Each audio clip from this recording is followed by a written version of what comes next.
નમસ્કાર દર્શક મિત્રો, થાળા એક્સપ્રેસમાં તમારું સ્વાગત છે। જોઈએ હવે મહત્વના સમાચાર। 4 કિલો 740 ગ્રામ સૂકા ગાંજા સાથે એક ઇસમને ઝડપી લીધી ભાવનગર એસઓજી।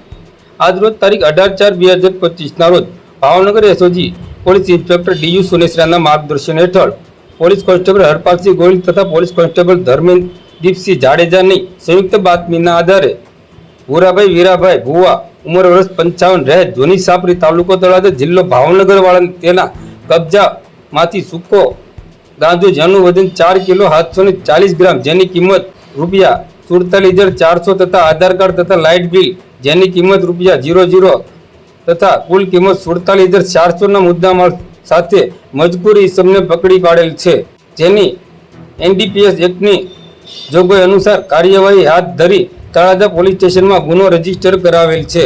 આ કામગીરીમાં એસઓજીના પોલીસ ઇન્સ્પેક્ટર ડીયુ સુનેસરાના માર્ગદર્શન હેઠળ ASI Gul Mohammadbhai Kothariya, ASI Mahavirsinh Gohil, ASI Vijaysinh Gohil તથા police constable Harpalsinh Gohil, police constable Dharmdeepsinh Jadeja, police constable Parthbhai Dholakiya, police constable Minathbhai Gori, Neelamben Viradiya તથા પ્રતાપસિંહ પરમાર, સુરેન્દ્રસિંહ ગોહિલ તથા ડોગ સ્ક્વોડના પોલીસ કોન્સ્ટેબલ મયુરસિંહ જાડેજા તથા સેલન ડોગ જોડાયા હતા। આવા અવનવા સમાચારો માટે અમારી થાળા એક્સપ્રેસને લાઇક, શેર અને સબસ્ક્રાઇબ કરવાનું ચૂકશો નહીં। આભાર, ધન્યવાદ।